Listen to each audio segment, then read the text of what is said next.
take home the golden gloves, you've got to put in the work, and you've got to be tough as nails. Ashley Kalis was driven to achieve. Today, Kalis is still fueled by that same hope, grit, and determination. A mother of 3 school-aged boys and successful business owner who ran testing and vaccination sites across the state. Kalis is the fighter Rhode Island needs right now because it's time for a change. Ashley Kalis for governor.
Good evening.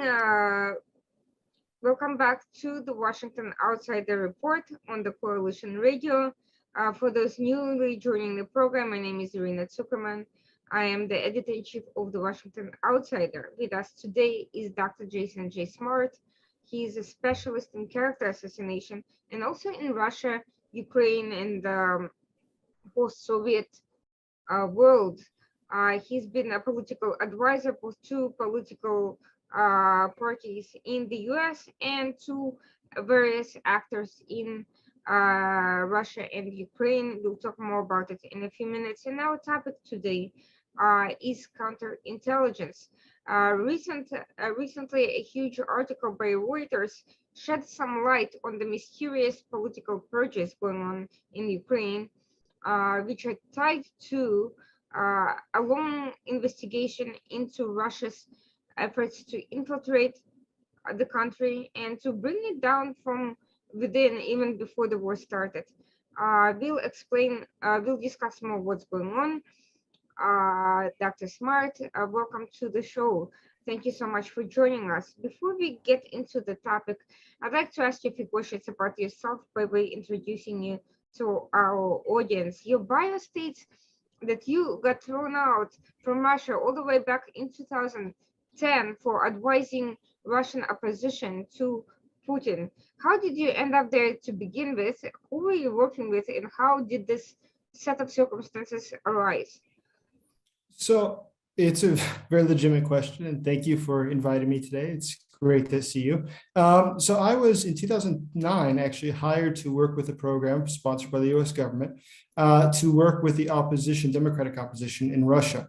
And so in that epoch, if you might recall, already a long time ago, 13 years ago, Boris Nemtsov was leading, well, it was the top leader, I would argue, of the opposition. And so I was invited to go work with the programming done to support him and support other democratic actors. And while I was awaiting my visa, I got a letter from the Immigration Service, which, as you recall, is underneath the security service of Russia in the Soviet period, was under the KGB. And it stated very simply that per Article 27.1 of the Immigration Code of the Russian Federation, which reads that people who are a threat to the security of the Russian state shall not be able to enter the country.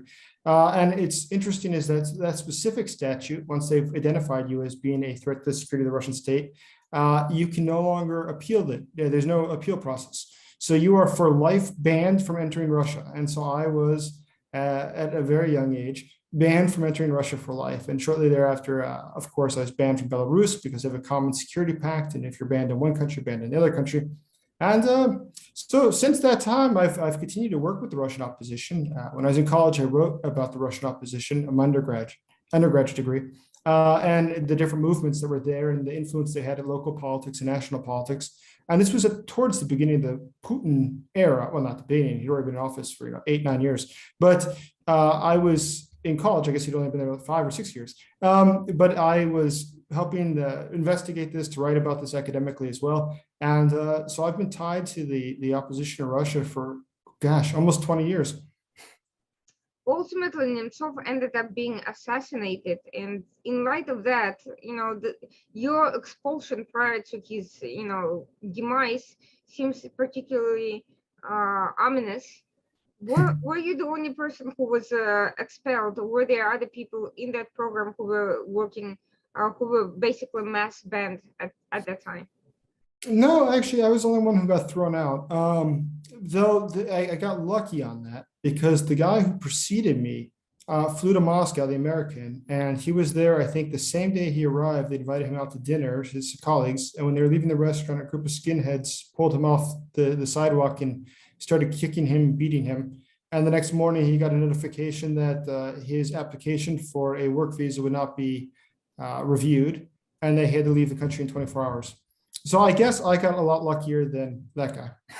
That's for sure. And this is just one episode showing that Russia, far from ever being a democracy, had these authoritarian leanings even as early as that time, and that was just a precursor for some of the things we are seeing today. For those who are under any illusions that Russia is in any sort of a wonderful conservative Christian paradise, this employment of skinheads to carry out state functions, points to exactly the opposite, actually.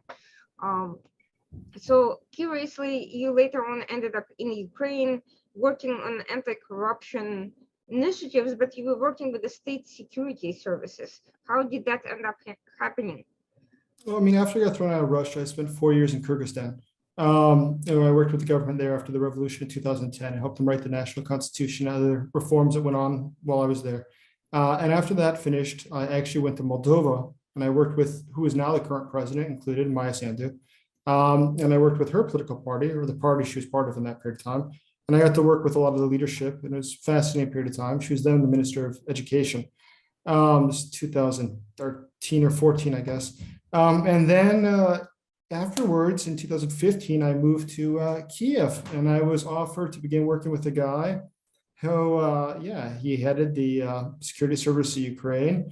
After leaving the security service of Ukraine, he continued this anti-corruption work that he had started as the director of the SBU, as it's called in Russian or Ukrainian, and actually Ukrainian, not Russian.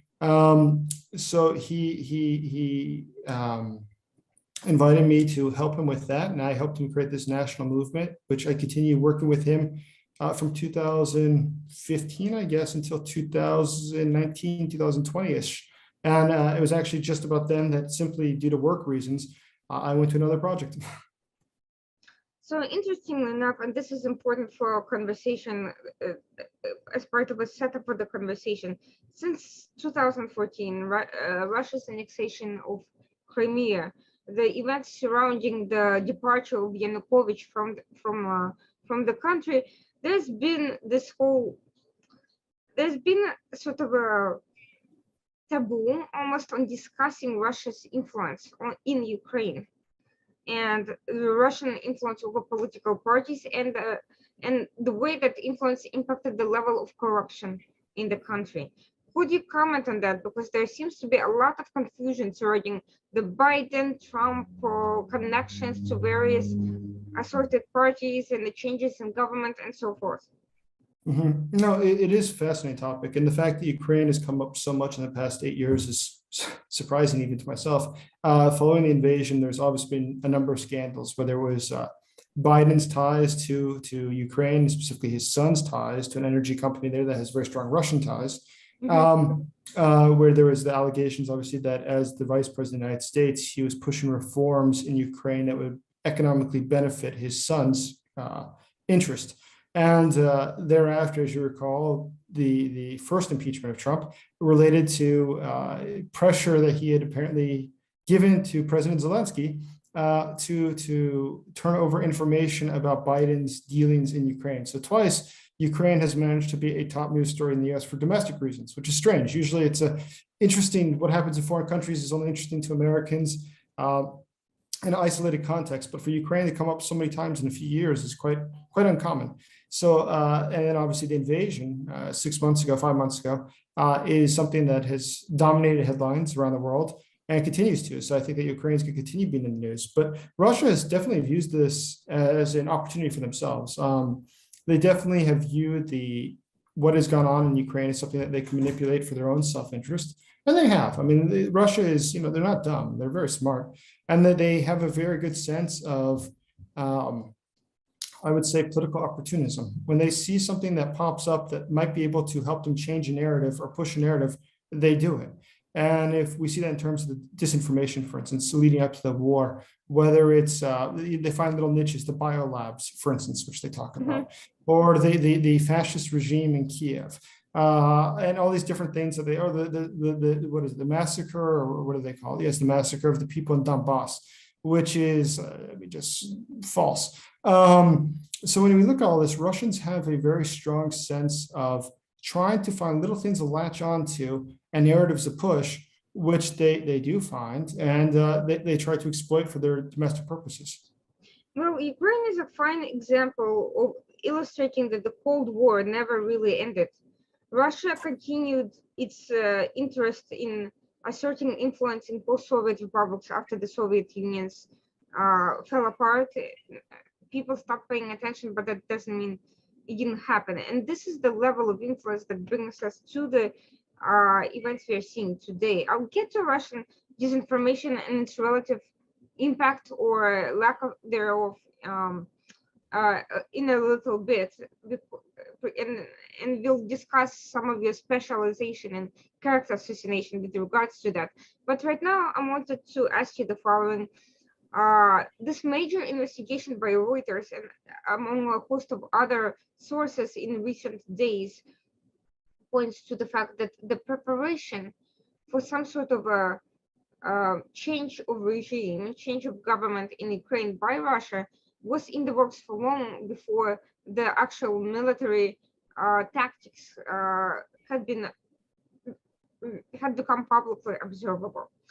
I wanted to ask you about an item that caught my eyes in November of last year that was not widely reported at all. I posted about it on Twitter before I was banned from it, which is that the Ukrainian security services reported an attempted coup that was thwarted in November.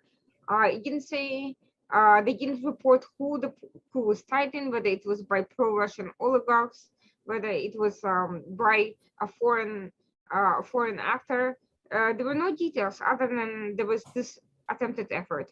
Do you know anything about it? And is that the effort that the Reuters articles points to as one of the Russia's operations that were supposed to peacefully change the government and install one of their puppets? So that's a good question. So I do clearly remember that. I was in Kiev when that all happened. And so it is interesting. So it is a very controversial topic, to be frank. The security service said, yes, that there is a plot to get rid of Zelensky. Now, part of the problem with the plot, the alleged plot, is that it named essentially, well, most of the biggest names in television media in the country as being part of the plot. Dmitry Gordon, Savik Schuster, and others. And as a result of this, there was accusations that perhaps this was something to try to silence people who are critical of his regime. And this was being used as a means to silence them. Shortly thereafter, as you recall, they introduced the law that closed down the TV station that some of these people worked with. There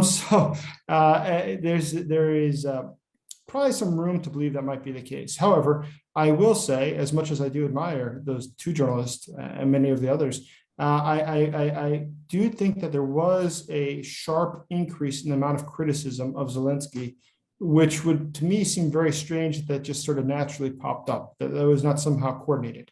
That being said, the TV stations, as you know, are owned by oligarchs, Ukrainian oligarchs. pro-Russian, I mean, strictly pro-Russian ones like Medvedchuk have not owned TV stations in Ukraine for a couple of years. Medvedchuk famously, as you know, his daughter's godfather is Vladimir Putin. No, he hasn't owned a TV station for a couple of years in Ukraine. But the other oligarchs are all guys who are self-interested. And in the history of Ukraine, the role of the oligarchy is hard to look past. I mean, let's be frank, it's dominated things. All the revolutions that Ukraine has had, the hand of the oligarchy has also been tied to that. They were not things that were just spontaneous. The way that the news covered them, how the news covered them, how the news encouraged people to come to protest. This is something that was a deliberate decision to support a movement or to not support a movement. But neither here nor there. Going back to November, it would seem to me, and I do not know this, but it would seem to me, because I was there and I was following the news carefully, is that there was probably an opportunistic desire on part of the government to try to get rid of some of the people who are most critical of the government. I do not think it was tied to Russia, or at least I've never seen any evidence thereof.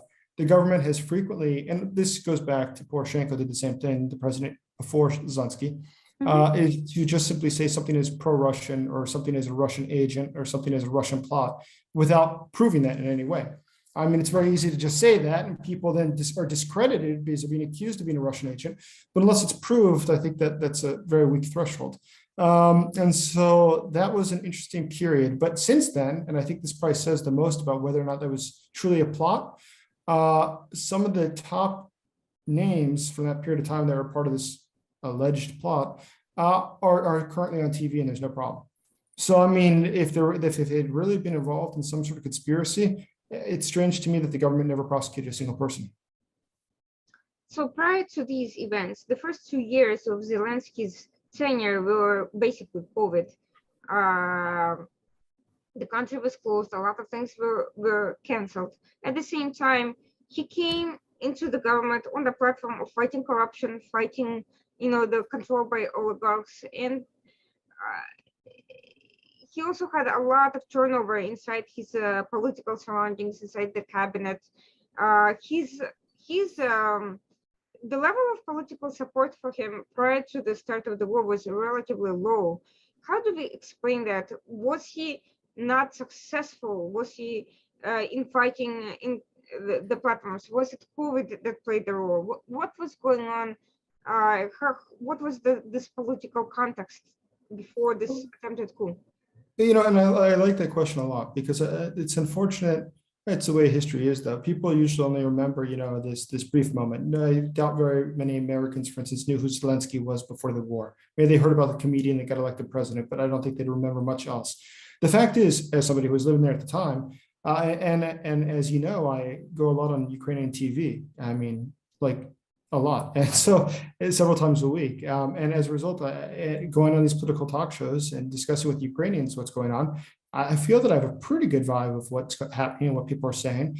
And the view of Zelensky was that he was elected, as you recall, because Poroshenko had been a huge disappointment. Poroshenko had come on the heels of the Maidan revolution that ousted the pro-government Yanukovych government, the pro-Russian Yanukovych government, sorry. And as a result, there was huge hopes that he would turn the country towards Europe and make huge reforms. And in fact, there was just a huge amount of corruption and a lot of problems. And people had extremely low opinion of him. I think when he left office, Poroshenko had something like an 8% approval rating, 9% approval rating. So when he was in the second round of elections against Zelensky, Zelensky won 76% of the vote, if I recall correctly. 76% of the vote is pretty amazing. So he won by a landslide. Once again, huge optimism, huge hopes that he was going to completely change the country, reform the country, and do everything differently. And those hopes were met with a great degree of disappointment as the economy didn't make any huge changes. There was also a lot of allegations of corruption within his cabinet. And there was a lot of ongoing problems. And this feud with the media, for instance, that was not helping him. And so you're right before the invasion, his support level was about 26%. To give you an idea of how that is, so he was declining at one of the fastest rates for a Ukrainian president to lose popularity. If we looked at the trend, because when you look at polling, one of the most important features is to look at the tendency, the trend, which way is it going, right? And the rate that he was declining, which was pretty steady, pretty quick, he would have probably by this point been down to 10% or something. So he was really quite unpopular. Now, obviously, when there's something like a war, the rally around the flag effect comes into place, and it does completely change the way that people think about someone. You want a good example of that? Remember George W. Bush when he got elected? There was a huge divide in the country as to whether or not he stole the election in Florida and all these other things, hanging chads, and this era. But once September 11th came around, which was only 9 months after he became president, what happened? We saw a approval rating of, if I recall correctly, 93%, which is amazing. But that's not necessarily that people love him. I remember he couldn't even walk on his own inauguration, Bush, because there's so many people yelling and trying to throw things at him, and the Secret Service were worried about security. But it's the same thing here, is people forget all of that very quickly when there's an external threat that arrives on the scene, such as September 11th, or in the case of Ukraine, February 24th, when the Russians invaded the country. To what extent would you say the issues that faced Zelensky before the war were really a matter of his own decision-making problems, and to what extent were they entrenched issues that could not genuinely be resolved overnight, and that optimism was, quite frankly, misplaced, not because of him, but because it was beyond anyone's power to single-handedly turn the country around in 2 years? I mean, obviously, there's things like recession that came because of COVID, which is something that's outside his control. And so I think that, leaders who were unfortunate enough to be in power during that time usually didn't work out very well for them. Now, that being said, a lot of the criticisms around him specifically were different in nature. That it was specifically that he was hiring people for jobs for which they're not qualified. And the one that was the most stunning, and we just saw the end of this game last week, was the director of the SBU. As a good example of that. The director of the SBU has been a friend of his since he was in his 20s, helped him to organize his stand-up comedy routines and stuff when he was a very young guy and living in Eastern Ukraine. And the guy had no qualification to be director of the SBU. I mean, he's a television, or not even television, show man sort of thing, organizing comedy routines. And he was directing the Security Service of Ukraine. And that's why the Security Service of Ukraine last week, when Zelensky did have him fired and the parliament voted to remove him as director of the SBU, which was a good decision, it was pretty stunning to see what had come out. Politico had an excellent article, 2 articles about it actually, talking about the number of generals who are thought to have been giving information to the Russians, the number of officers, senior officers, who were apparently texting over positions of Ukrainian defense in the early morning hours of February 24th. It's treason. I mean, it's literally treason. Some that have been arrested with tons of money, gems and other things, having fled the country right after the war began. These are just terrible. And so this man who was heading the SBU, their friend Zelensky, was the one responsible for cleaning that place up to prevent from something like this happening. And obviously that did not happen. So obviously the wrong man in the wrong place meets Russia's intent to create a problem of some sort on some level, and the fact that there are already forces in place who are in general opposed to whatever Zelensky did have in mind and have their own agenda and their own position regardless of whatever he was trying to do. You have this combination of factors creating the perfect storm for for the exploitation of this unhealthy relationship between Ukraine and Russia's intelligence that goes back to the early post-Soviet era. There is this sense that Russia never had fully let go of its imperial ambitions. That this combination of glory days of World War I plus the Soviet level spheres of influence, and we have seen that level of meddling all over. From Azerbaijan and South Caucasus, the rest of South Caucasus, to the Baltics, to the Central Asia, of course, Belarus, and even some parts of Eastern Europe. To what extent was Ukraine's positioning in that regard any worse or better than any of those other countries, would you say? That's a really good question. So I think there was some benefits that they had. One benefit that Ukraine had was the experience of other countries. Seeing how that had played out there. Also, there was significant efforts to begin really de-Sovietizing the country. And I don't mean in the symbolic way, which they also did, which is taking down hammers and sickles and things like this, but I mean in a much more serious structural ways. And I look at the security service as an example, the military is another good example, where you saw an intentional effort to start phasing out the older generation that was trained in the Soviet Union. Obviously, some still remain, but I think a great deal of the ones who were senior leaderships before, they had a very, and it's not necessarily that they were not loyal, it's just they had the wrong mentality. I mean, if you want to be a flexible military and be a flexible security service, not like the KGB, but like the FBI, then you have to change the way that you operate. And in the case of Ukraine, since 2014, when the war first began, the Americans worked very closely with the Ukrainians, and that's no secret. I mean, everyone knows that, and to help them make these reforms. And as a result of that, I mean, they had 8 years since then, before this most recent invasion began, to really make a lot of impact. I mean, you consider how much 8 years is. And we think about it in the context of America, where the average public career is 20 years. That's a significant amount. In 8 years would be 40% of your professional life. So if you were in there, let's imagine day one, you're already 40% through your career. You're already a mid-level officer. You probably already have some significant responsibility.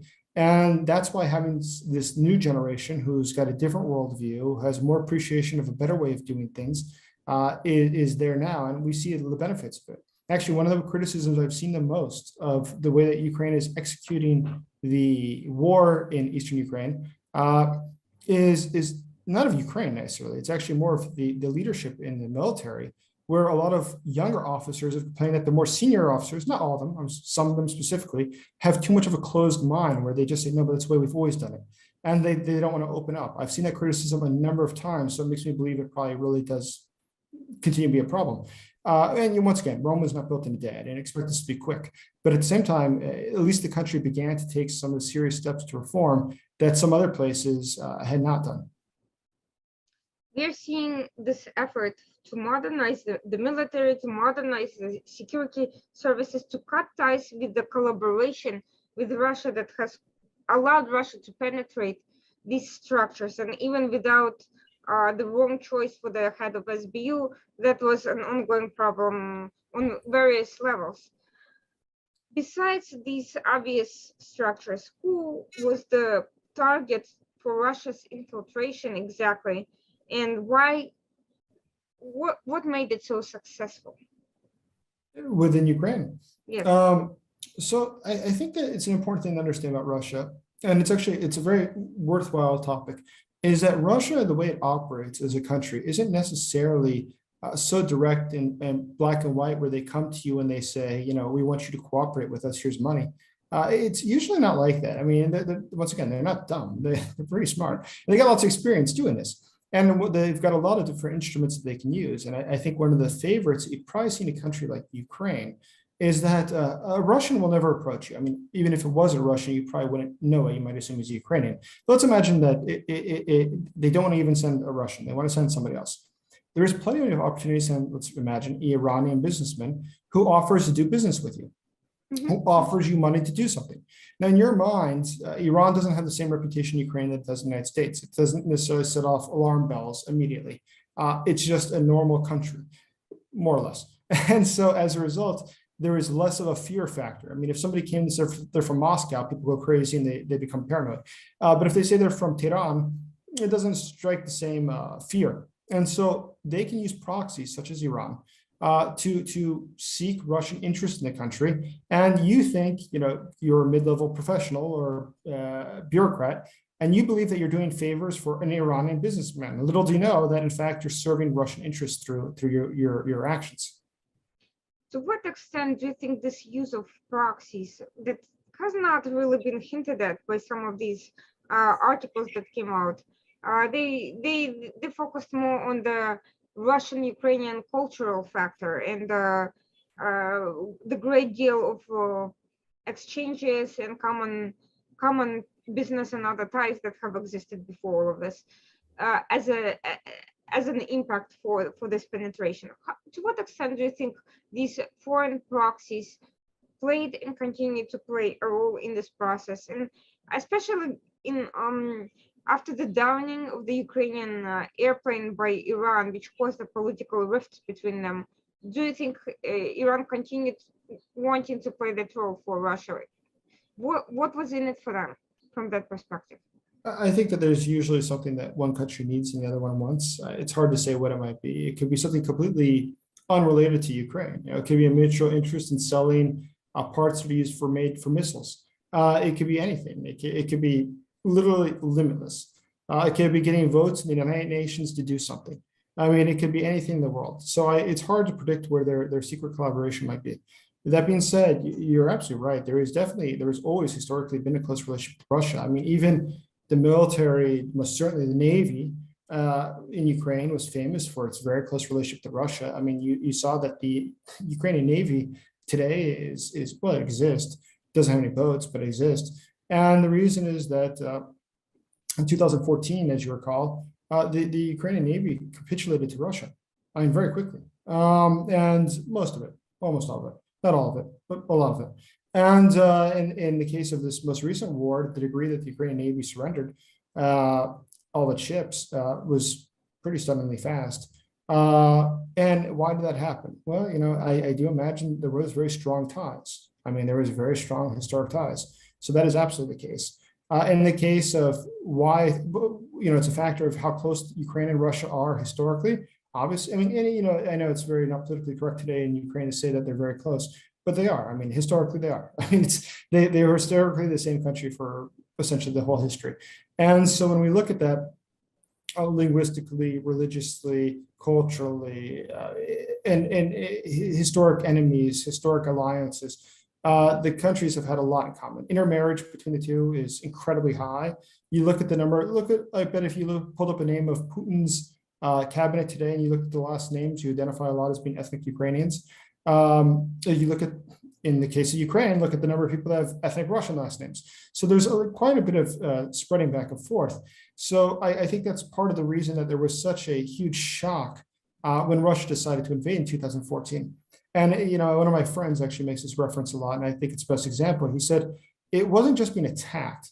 It was that, your friend, your neighbor, your brother comes and attacks you. It's just so out of the blue. It's how would they do this to us? I mean, we're so close for so long and you do this to us.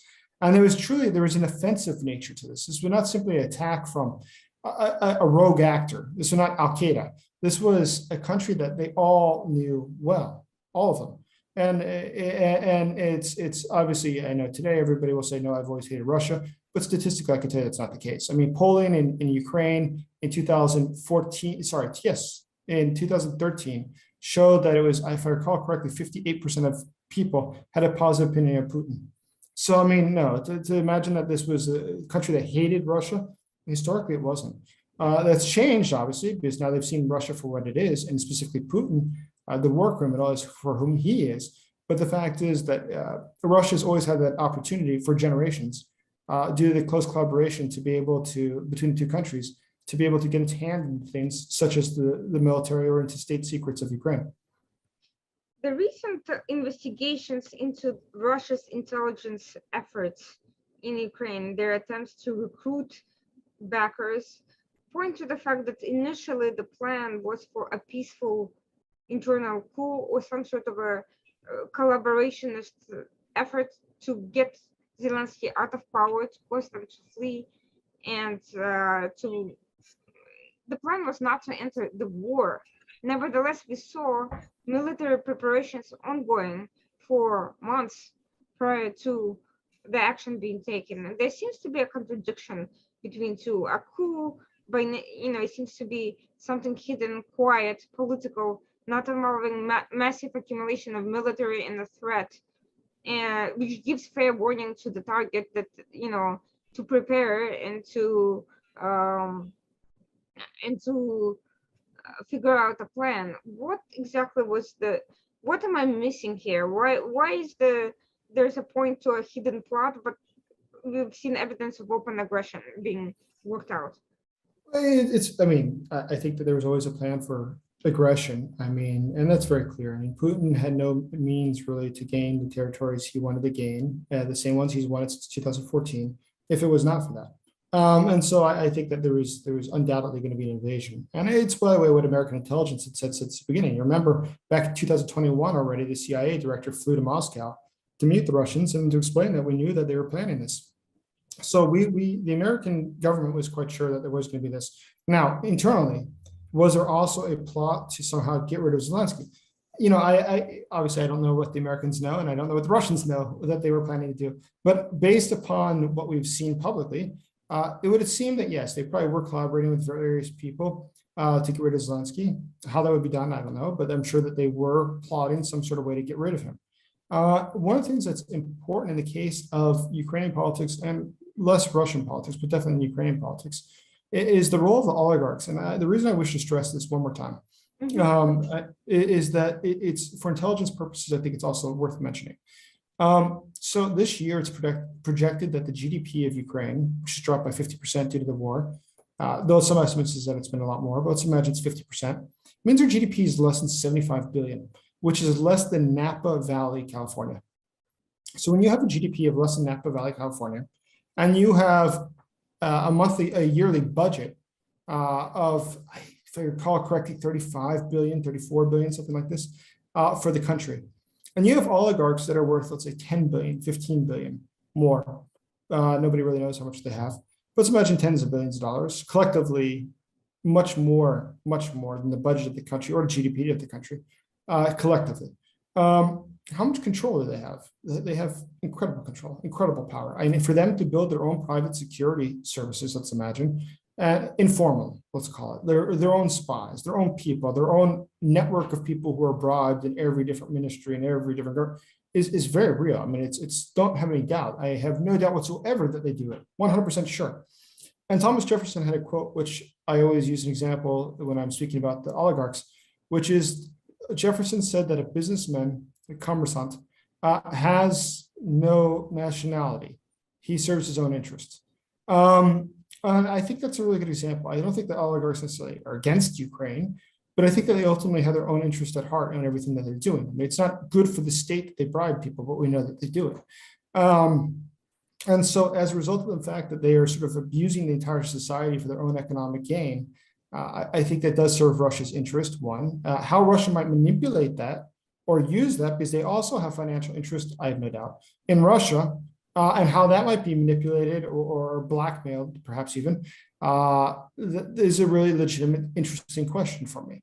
And I think that there's a reason to believe that if Russia wished to do something serious and large scale inside of Ukraine, it would probably use not some person in the presidential administration. They would use the oligarchs to leverage change in the country. We're seeing some very interesting public information that seems to, again, on the surface, be almost contradictory, but I'm curious. And that's about the level of Ukraine's preparation or readiness for a re-invasion or additional expansion of Russia's invasion. It's been occupying Crimea and it's been meddling in Donetsk and Luhansk for years, so that's nothing new.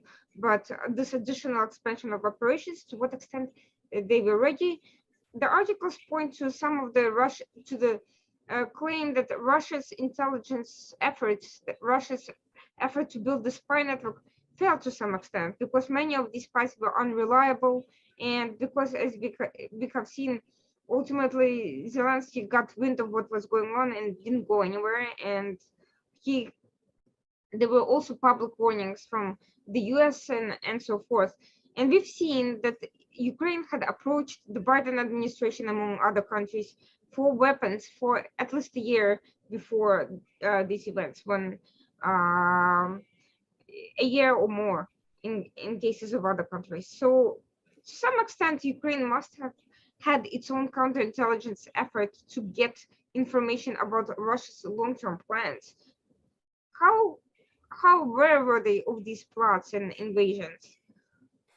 So it's a good question. And once again, I only know what I saw. And so and what I've read and talking to others, my sense, very strong sense, would be that the Ukrainians as a whole, not just Zelensky, the Ukrainians as a whole, believe that the Americans were far overstating the case about the potential for invasion. There was certainly a sense that the Americans were overblowing it. Zelensky said multiple times before the actual invasion, as you recall, that the biggest thing that we need, don't worry about invasion, worry about panic. We should not have panic. There were some people, myself included, though in my opinion doesn't matter these things, but I said in TV interviews in Ukraine that the government should have evacuated people from the cities that are closest to or most likely to be invaded. That was never done, obviously. And it's unfortunate because I'm sure a lot of lives were lost because of this lack of preparation. That being said, I think that Zelensky and team were certainly listening to other people such as Europeans specifically. When I say Europeans, I would like to cite the Germans once again. The Germans, head of the security service of Germany, whose name escapes me, but the head of the security service of Germany was in Kiev on February 24th when the invasion began, as you recall. And because he was so certain that nothing was going to happen, by the way. And so he was there for urgent meetings to relay information, and the invasion began. And by the way, it began exactly as the Americans had said it would. But either way, he was there and he had to flee the country. I think it took 2 days or a day and a half by car to get to Western Ukraine, then escape across the border to Poland, from which he then got to Germany. But this shows like the difference. The Germans were, this is the head of the security service of Germany saying nothing's going to happen. So, I mean, if you're having multiple parties here, some saying that it's going to happen, the Americans, the Brits, and some saying nothing's going to happen. Look at, and you can easily look it up, which is a convenient part about the news today online, is that we can look at all the statements of the Ukrainian government back then. When the American embassy closed down, the Brits closed their embassy, the Italians closed their embassy. Huge criticisms that they were scaremongering, that they were hurting the investment climate of Ukraine. And the Americans said there's going to be an invasion, and it was completely rejected. And to the degree that it was rejected by common people, I cannot emphasize enough. I mean, I do not recall a single friend, and I mean sincerely, I'm talking dozens and dozens of people I spoke to in probably a week and a half before it started. Not one thought there would be an invasion. And this includes members of parliament, this includes people in the security service, this includes you name it. I mean, I was speaking to a group of students of international relations, of all things, 10 hours before there was the invasion. And I said, you know, I'm very concerned. I think it's going to happen any moment. And they all, I'm trying to remember, I don't think one out of 76 students, 86 students, not one thought there was going to be an invasion. So in terms of the popular opinion, you know, people go by what they hear, they make their own conclusions. Sometimes there is confirmation bias, some wishful thinking, and so forth. When it comes to governments, intelligence services, there is evidence or there is lack of evidence. Was clearly both parties presented some sort of both sides pushing for, you know, the US and the Europeans had to have presented some internal communications by the Russians, some level of preparation, some documentation, not to mention signals intelligence of moving into position, cost benefits of running, you know, a fake out versus, you know, a diversion versus a real full-on preparation for a real full-on invasion, and political deliberations. Biden was refusing to take any action that would have prevented any sort of action, and he was very public about this invasion, but at the same time not doing anything about it, which kind of undermined the case. To what extent was there any evidence presented by anybody versus completely rhetorical push that could have been reasonably interpreted either way? No, I mean, we don't know what was provided, but we know that it was substantial. The Americans did provide intelligence to the Ukrainians. The Ukrainians chose not to consider it for whatever reason.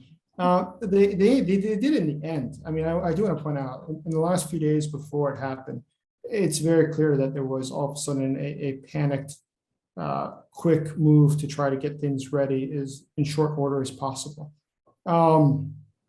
Unfortunately, had they begun planning, you know, weeks or months in advance, I think things would have been a lot better for them. Neither here nor there. It's past now. Most importantly is that I think the biggest pusher, and you know, I this will be controversial, but I really do believe it. Whoever pushed the narrative in Ukraine of "don't worry, nothing's going to happen," that was probably the greatest Russian disinformation thing I've ever seen in my life. And I cannot imagine a single thing that you could have said that would have been better for Russia's interest than that. The lack of preparation. People were not storing water. People were not buying. I mean, I remember with even friends saying, "Why don't you buy water?" No, I'm not going to. Nothing's going to happen. It's just a complete lack of so certain. They said, "No, the government's telling us everything's fine." And you have an entire population that's doing nothing to prepare. It really opens them to serious problems. I have to say though that this level of, even despite all the appearances, and I've spoken to experts for months prior to the invasion who pointed to the clear lack of a very deliberate intentional preparation for a serious war effort that was very, very costly. And just based on publicly available information, to me it seemed pretty obvious that psychologically, physically, just there had to have been some consideration of for military action far beyond just maneuvering the optics. But there were American sources of information that questioned Biden's approach and questioned U.S. intelligence on the U.S. front. And there were a lot of people in the U.S. who were also saying that because it's Biden, it was not credible. Because of the political circumstances in the US, a lot of people were questioning the output by the US intelligence, and certainly whatever the US intelligence had to say, the way the White House was presenting it. So, not sure what to do in such political scenarios. I'm sure Russia took advantage of that, of course, but that skepticism of this US in my opinion, completely common sense analysis of the events was reached even here, not just Ukraine. And so I don't think this disinformation campaign was just aimed at Zelensky and his surroundings. I do think it was aimed even at the United States. Sure, I wouldn't discredit it. I mean, I would not say it's not possible. It certainly makes sense to me. And the fact is that Russia, it's such an obvious thing to build up the military. The only thing you can do is how do you prove that it's not going to happen? I think all the signs were there. I think I remember when I saw the CNN headline saying that the Russia had moved its blood banks or taken all the blood reserves possible and moved it to the front. I said, "Oh my God, it's definitely going to happen. It's imminent." You don't move all the blood over there for no reason. Well, the evidence that could have contradicted that would have been communication at the highest levels leaked or stolen or whatever, obtained somehow, or by the security services, indicating that they do not perceive it as anything other than a Normandy level diversion. But I can't imagine that being the case, especially later on when we found out that even the security services were being deceived and misled to some extent inside Russia, or at least didn't fully know what exactly was happening. But clearly at Putin's level, there was definitely, he would not have communicated that he was not doing something else. He just simply wouldn't communicate about his intentions. Sure. I mean, I think that with Putin specifically, who knows how we know what the guy is doing or what he's planning. Mm-hmm. But that being said, the guy is, Biden said something very interesting, which, I far from do not know what U.S. intelligence capabilities are. But I will say one of the things that the most interesting thing Biden said leading up to the war, which I thought about a lot of times, is that you remember he said in multiple of the press conferences that I don't think Putin has made a decision yet. There's still a chance to back down. And the final press conference, he said, I believe he's already made a decision to invade. And sure enough, the Americans knew it was actually that night that the invasion was supposed to happen. It was then pushed back a day and a half, we now know, or 2 days. It was pushed back specifically because he said that, but as Biden had said that. That had such an impact in Russia.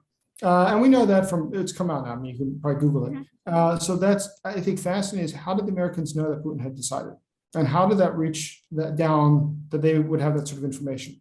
You're making a very important point, which I think I don't want the audience to miss, because when you say, and I've read, I've seen these comments by Biden myself, and so did the others, that Putin has not made that decision.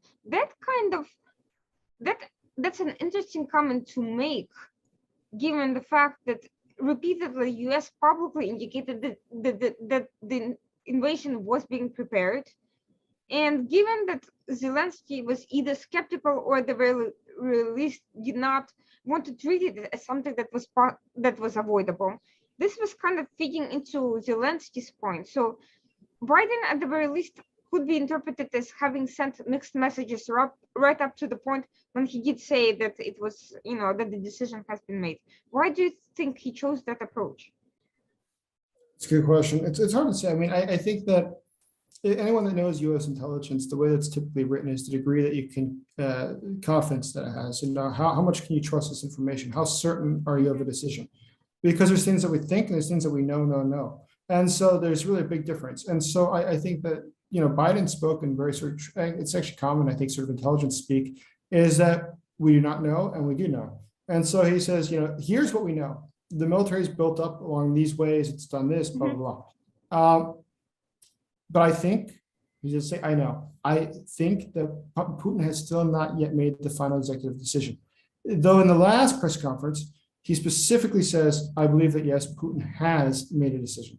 And that's a very big difference. But also, to me, I have a question. How do we know what Putin knows? And how do we know something that's so different from what the Germans know? And the head of the German intelligence is there, which shows that we're not sharing this with NATO allies, which is also interesting. Granted, it's not one of the Five Eyes countries. Now, if you look at the countries that moved their embassies out the fastest from Kiev before everything went really crap, it were the countries of Five Eyes, which are, as you know, US, Australia, New Zealand, Britain, and Canada.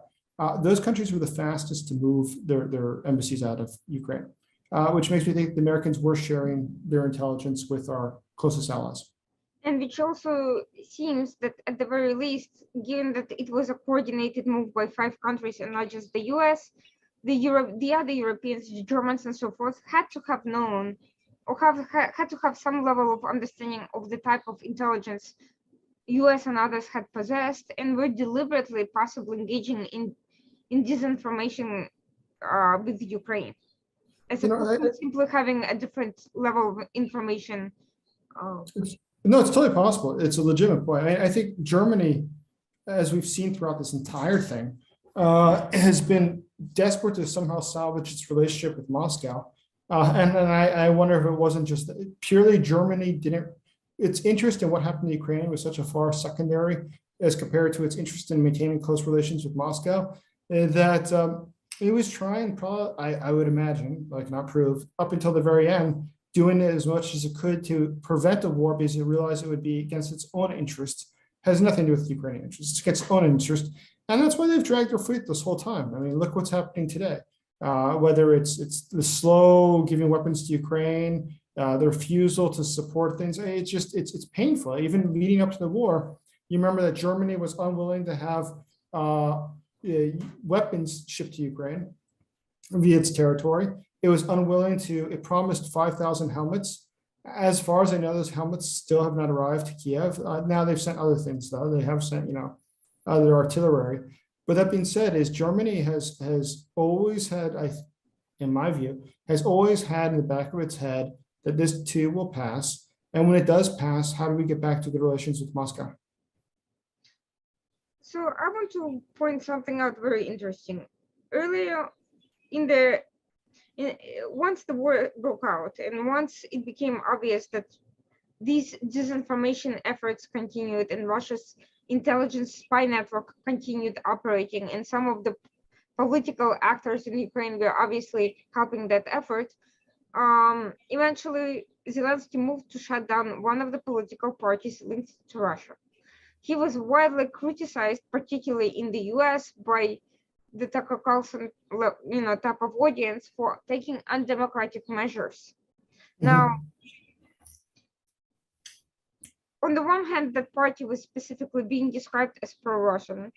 On the other hand, for the US, where where political parties accommodate a wide variety of positions, even during moments of altercations, such as the Iran deal. Iran has attacked US targets, but at the same time, you have people who genuinely believing in a diplomatic effort. But let's imagine that the highest echelons of the Democratic Party or Republican Party leaked intelligence information to the country that is a subject of a major political controversy. That's a completely different level from advocating for particular political path and pushing policy. That's an action. That's not just a situation point. That's a whole different level here. And yet this is not what ended up being presented in circles outside Ukraine. What that in itself is a success by Russia's disinformation effort. How did it end up selling this undemocratic point so well in the West, and why did Ukraine, despite its otherwise great information warfare effort, fail in that to counter in that regard? So it's a really good question. And I think it's a very easy one. So there's actually really two interesting points about understanding Ukraine and what Russia does disinformation. And once again, it's not necessarily always Russia, it could also be oligarchs who have an overlapping interest with Russia. It's not necessarily they're doing it at this order of Russia, but they have an interest that might coincide with that of Russia's. And so ultimately it does serve Russian interests, but that's a secondary consequence to what the primary motive is.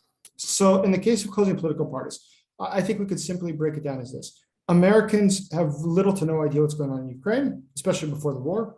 And so as soon as a political party gets closed and they see the headline, you could spin that a lot of different ways. And if you have a voice, the bird on your shoulder telling you that this is because it's anti-democratic, which is an easy argument to make. I mean, whenever you close a newspaper, you close a political party, there's the most logical thing that somebody's going to start crying is that it was, repression or anti-democratic.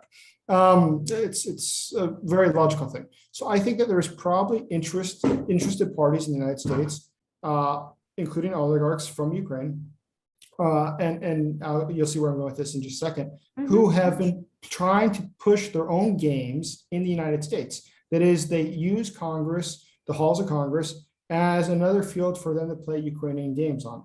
So, and I am aware of this, the number of people who go to meet with Congress before the war even, it was frankly, it's insane. I mean, it was literally more than 100 members of parliament from Ukraine every year would go to try to talk to members of Congress.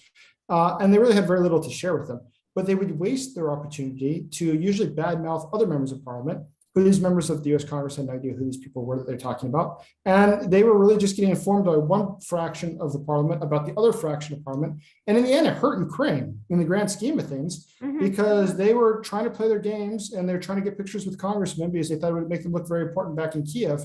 But in the end, it hurt Ukraine. So if you're from a political party, let's imagine it's being financed by an oligarch, because they're all financed by oligarchs, and you're financed by an oligarch who has, let's say a newspaper that's being closed, or a factory that's being taken, or a political party they're going to close. How do you deal with this? Well, you go to the United States and you start repeating the message that, oh, look, it's anti-democratic. Look, it's anti-democratic. And your congressmen or your members of parliament who are running around Congress start repeating this. And someone like Tucker Carlson is looking for the chance to jump on Ukraine, to attack Ukraine. And he's a willing party in this, and just give him the excuse and he'll attack Ukraine and support Russia. And so I think that this is a huge part of it. And I think that's actually with Congresswoman Sparks, who the Ukrainians literally in every interview I've had in the last 2 weeks ask about her. Why does she do this? And they all say, is it Russian disinformation?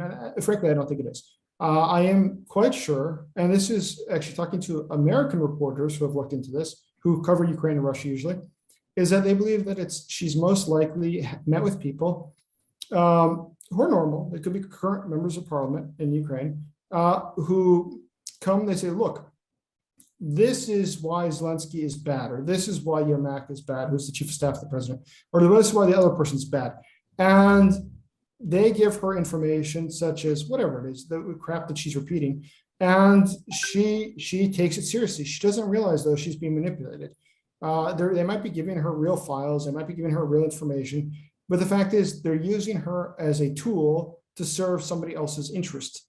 She might very well think that she's doing something noble. But the fact is they're using her as a proxy to fight wars that are going on now in Kiev, in the parliament, between different factions and different oligarchs. So we are seeing that this information warfare game is far more complicated. On the one hand, you have Russians who kind of try to strong arm their way into all of this. And yes, they are benefiting from all of this and from their collaboration with these entities, but it's being enhanced by a source of funding that comes from a different source, and that's more credible than going directly to Russia. Nobody wants to say I'm a Russian spy or I'm a Russian agent of influence, but saying, I'm here, I'm with this voice from Ukraine, and as Ukrainians, they have a right to have a different position on this handling of the war, for instance. That makes them, appear legitimate in the eyes of US Absolutely. politics. Absolutely, and it's I think one of the great things of in character assassination. One of the things that you see is the use of entities. They'll have a name, something like the Anti-Disinformation Center, which really just does disinformation. But when they come and they say, "Look, this guy is just lying. That's why we have to close a TV station." Well, that's disinformation. And I'm just making an example, no? Or if it's the League of Democracies Foundation, and it shows up and says, "Look, this guy's anti-democratic for whatever." It sounds legitimate. I mean, it's a League of Democracy, so it must be, tell me what's true. And it's an artificial organization that exists specifically for the purpose of disinformation or to discredit others or to character assassinate others. But that's common. I mean, and I have no doubt that Russia excels in doing that, as do oligarchs. So interestingly, I think, to the extent everyone is now trying to fight Russian disinformation, they would do well to look at other sources of funding other than just straight Kremlin, which is those Ukrainian oligarchs and probably assorted other proxies and parties from around Eastern Europe, not just those guys. I'm hearing the same type of situation being happening in Bulgaria, for instance, but in Central Asian countries like Kazakhstan, where Russia has a great deal more of control than anyone cares to admit, and which engages in outright disinformation optics by pretending to support Ukraine, but actually on the government level, fully collaborating with Moscow on many issues. But I wanted to get back to the question of character assassination, which has been, despite Zelensky's obvious mistakes in handling certain issues, he has tried to change the course during the war, and he has achieved a great deal of success to the extent it was possible on his end politically in terms of lobbying for Ukraine's interests. Nevertheless, the attacks against him have not only not decreased over time, but as actually Ukraine's role in the media has become less over time, as is natural in the 24/7 infotainment cycle. It seems to me that the attacks on him, this character assassination attempts by his assorted enemies, have become more successful, and they certainly seem to be affecting the popular discourse in the United States a great deal more. Not sure if they have reached the level of Congress quite yet, but the popular discourse, especially with the Republicans, seems to be increasingly more focused on his person. The latest Vogue photo shoot is just one example of that. Can you tell me what is happening, and why has Ukraine not been able to counter these attacks?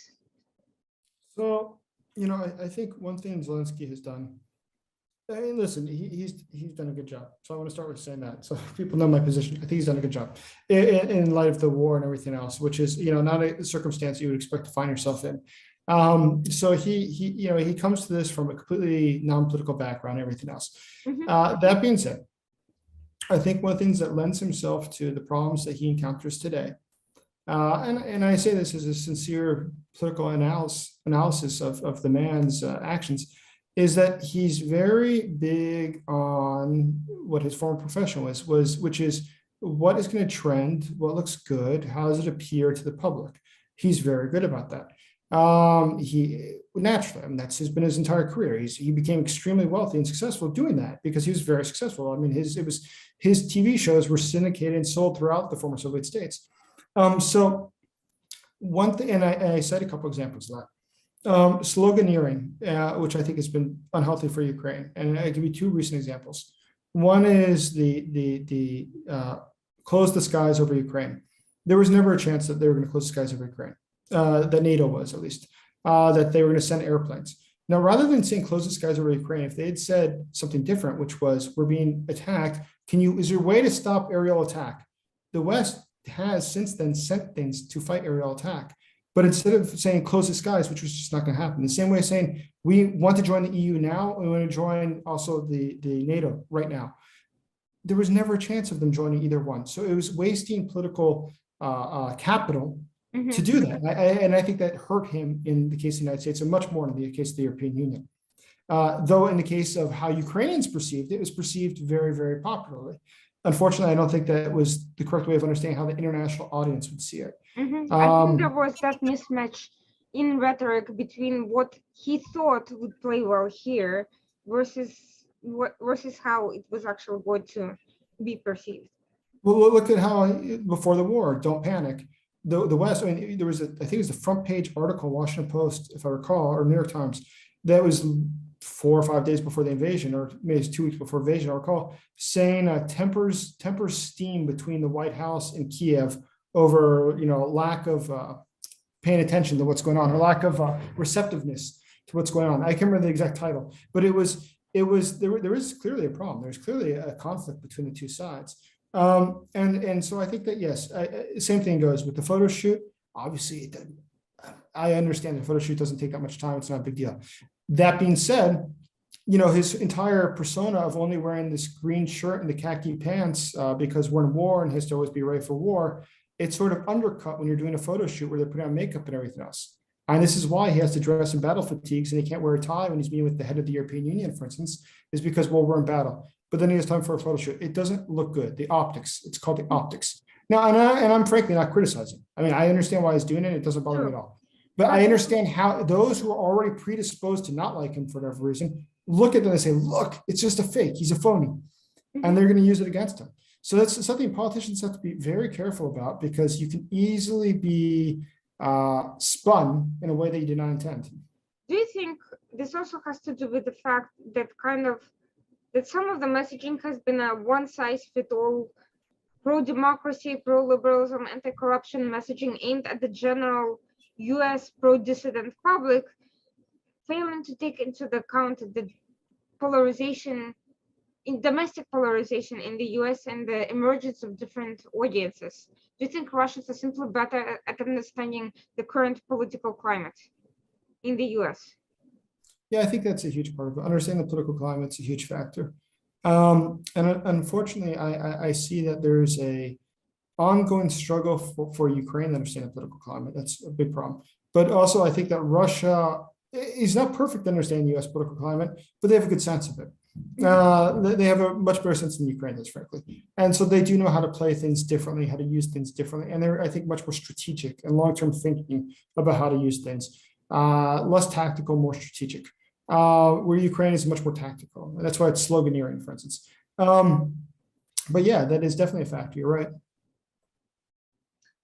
So we are probably going to see a lot more of character assassination campaigns. Unfortunately, the people who are already predisposed to particular political positions are more likely to buy into those things over time. What can we do here in the US on our end, regardless of what Zelensky himself chooses to do, and which we have no control over, to prevent Russian and oligarch and whatever else pro-aggression interests from making a popular impact? Tucker Carlson is not going away. Nobody is going to investigate him for foreign funding or whatever. Neither is any number of other actors, and politicians are going to say whatever they're going to say. But how do we inform the public better on these issues in the presence of these significant agents of influence? Well, yeah, it's a really good question, but and I've thought about it a lot. I think one of the things that's important for Ukraine not to get lost in the grand scheme of things, it is a few factors, but one of the most important is to separate Zelensky from Ukraine. And it's fine that he's the center of attention. That's not the problem, and it's not a problem whatsoever. The problem, though, is that imagine over time, for whatever reason, whatever scandals happen in Kiev, whatever happens politically in Kiev, he loses elections. Anything can happen. I don't know what's going to happen. But the thing is that people have to understand that it doesn't depend on him. Ukraine is not Zelensky. Zelensky's Ukraine. He is a politician in Ukraine. Support for Ukraine must be because of a number of principles, because those won't change. Whether it's the fact that sovereignty of the country, whether it's freedom, or these other terms that Americans identify with. This is why we support Ukraine. It's not we support Ukraine because of Zelensky.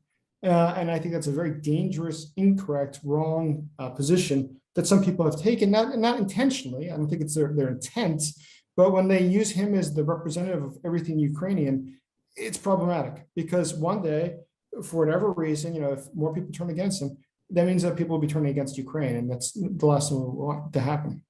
And I see some of that happening already, but there is the other factor, which is unfortunate misunderstanding and projection of US domestic policies in Ukraine, regardless of Zelensky himself, although it also impacts his image as well, which is Biden's ties to Burisma and Hunter Biden and all of that, and this Russian penetration and oligarch corruption and whatever else is being projected, first of all, in all of Ukraine.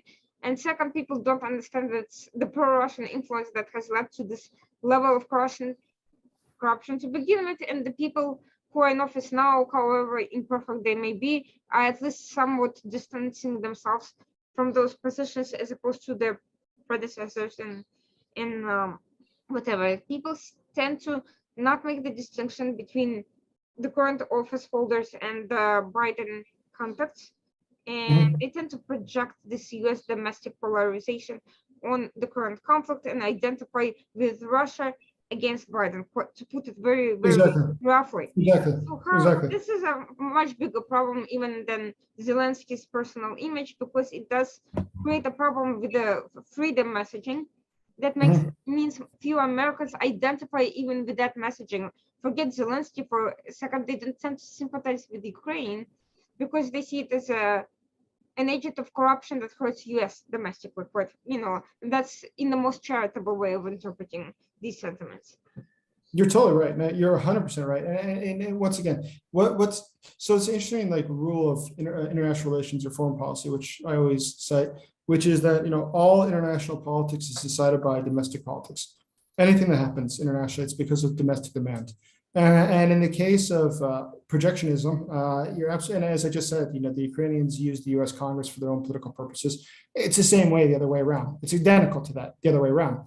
Is that the Americans say, unfortunately, conservatives or Republicans specifically, where you see the most of this, the ones who are isolationist in nature, the Tucker Carlson crowd, other members of Congress that love him, who think that Ukraine's the cesspool of corruption, and that Russia's this Christian nation that's wonderful and has wonderful values, and which is just false. I mean, it has no basis in science. I mean, it's just insanity.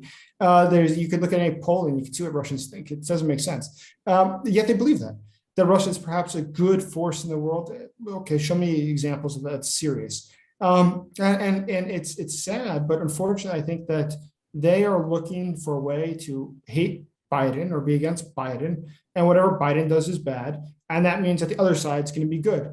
And it doesn't necessarily work that way. Sometimes, even a broken clock is right in giving the time. And it's the same time here that, even, if it's Biden, Trump, whoever says it, it will not change my opinion. If they say that Russia is bad, I'll agree with them because they are correct. If they said Putin is a murderer, I'll agree. It's true. I don't have to necessarily always oppose whoever. I mean, you can agree with somebody even if you hate them.